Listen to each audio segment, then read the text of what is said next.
Ponni upcoming பார்க்கலாம்.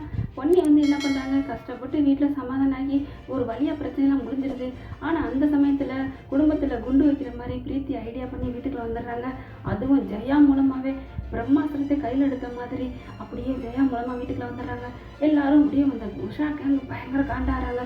என் பொண்ணு இருக்க வேண்டிய ரூமில் ஆக்கிரமிச்சிட்டாலே, இங்கே வந்திருக்காளே, இவன் என்ன நினச்சி வந்திருக்கான்னு தெரியலையே அப்படின்னு புலம்புறாங்க. அடுத்து கிச்சனுக்கு போகிறாங்க, சமைக்க போகிறாங்க. சமைச்சிட்டு அந்த வீட்டுக்குள்ள எல்லாத்தையும் கவர் பண்ணணும், நம்ம கைக்குள்ள போடணும் அப்படின்னு பிரீத்தி அத்தியாயமாக நடக்கிறாங்க. ஆனால் அப்போ பொன்னி இருந்துட்டு, வேணாம்மா நான் சமைக்கிறேன், நீங்கள் போய் சாப்பிட்டா போதும் அப்படிங்கிறாங்க. என்ன பண்ணி நான் சமைக்கக்கூடாதா?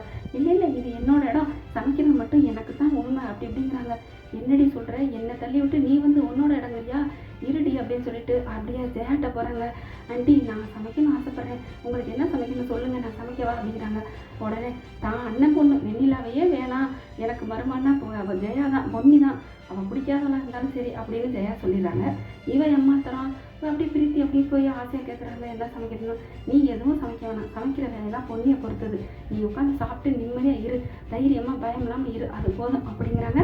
உங்கள் அப்பா அம்மா கண்டுபிடிக்கிற வரைக்கும் எங்கே இருக்கான்னு தெரியுமா? தெரியாது ஆண்டி, அது தெரிஞ்சு அவங்கள பார்க்குற வரைக்கும் நீ இங்கே பத்திரமா இரு, அதுக்காக தான் அவனை கூட்டிகிட்டு வந்தேன் அப்படிங்கிறாங்க.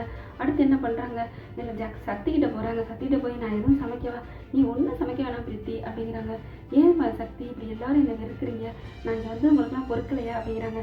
என்ன பிரீத்தி அப்படிலாம் சொல்லிட்டேன், நான் உன்னை அப்படிலாம் சொல்லவே இல்லையே, சமைக்கிறது வைக்கிறதுனா பொன்னியோட வேலை, அவளை பற்றி எனக்கு தெரியாதா, அவள் சமைப்பா, நீ பாட்டுக்கு இரு நிம்மதியாக, ஆஃபீஸ் வேலையை மட்டும் பாரு அப்படிங்கிறாரு.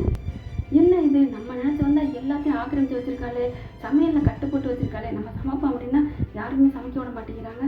சரி சரி இருக்கட்டும், இப்போ என்ன இதானே, இப்போ தானே ஆரம்பம், இருக்கட்டும், இவங்களை என்ன பண்ணுறேன்னு பொன்னி, உன்னை நான் விரட்டி அடிக்காமல் விட மாட்டேன்டி, உன்னை விரட்டி அடிச்சுட்டு அந்த இடத்துக்கு நான் வந்து என் சக்திக்கு நான் சமைச்சு போடுவேன், இந்த வீட்டை என் கைக்கில் கொண்டு வரேன்டி, இந்த வீட்டில் யார் யார் எனக்கு இடம் இல்லைன்னு சொல்கிறீங்களோ அப்புறம் எல்லாத்தையும் ஒரு வழி பண்ணுறேன் பாரு அப்படின்னு சபதம் எடுக்கிறாங்க. அங்கே உஷா, வெண்ணிலா, வெண்ணிலா அப்பா சுந்தரி எல்லாருமே காண்டாகி பண்ணிக்கிறாங்க. இவளை எப்படி துரத்துறது, ஏற்கனவே பொன்னியை துரத்த முடியல, இப்போ பிரீத்தியை வர துரத்தணுமா, என்ன சித்தப்போ இப்படி ஆயிடுச்சு அப்படின்னு சொல்லி குழம்பிக்கிட்டு இருக்குதுங்க. மெல்ல வர்றாங்க ரூமுக்குள்ளே. பிரீத்தி வந்து சக்திகிட்ட பேசுகிறாங்க. சக்தி அப்படியே இப்போ எப்படி ரெண்டு பேரும் ஒன்றா வாழ்கிறாங்களான்னு வந்து பார்க்குறாங்க. பார்த்தா தனித்தனியாக படுக்க இருக்குது. அதை பார்த்தா நான் உங்களுக்கு சந்தோஷம் தாங்கலை பிரீத்திக்கு. அப்போ இன்னும் ஒன்றும் சேரலை, நம்மளை தான் நினச்சிட்டு இருக்கான் அப்படின்னு சக்தியை போய் பார்த்து பேசுகிறாங்க. சக்தியை உன்ட்ட ஒரு விஷயம் கேட்கணும். என்ன பிரீத்தி கேளு, அதனால என்ன அப்படிங்கிறாங்க. தயங்கி கேட்குறாங்க. என்ன கேட்க வர்ற, சொல்லு தாராளமாக அப்படிங்கிறாங்க சக்தி. இல்லை உனக்கு வந்து பொன்னியை பிடிக்கலையா? யார் சொன்னா பிடிக்கலன்னு? அப்புறம் ஏன் படுக்க தனியாக இருக்குது, இன்னும் நான் அவன் மனசில் இருக்கேன், என்ன தான் நீ நினச்சிட்டு இருக்க? சரிச்சா, அப்படிலாம் இல்லை, பொன்னி வந்து கொஞ்சம் நாளைக்கு தனியாக படுத்துருக்கா அவ்வளோதான் அப்படிங்கிறாங்க.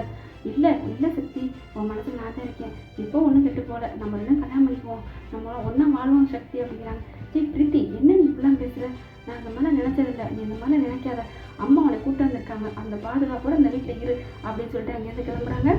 ஆஃபீஸுக்கு போனியா, வேலையை பார்த்தியா, எங்கள் வீட்டில் தங்கினியா, சாப்பிட்டியா, தூங்குனியா, அந்த மாதிரி வேலையை மட்டும் பார்த்துக்கோ அப்படின்னு சொல்லி அட்வைஸ் பண்ணுறாங்க.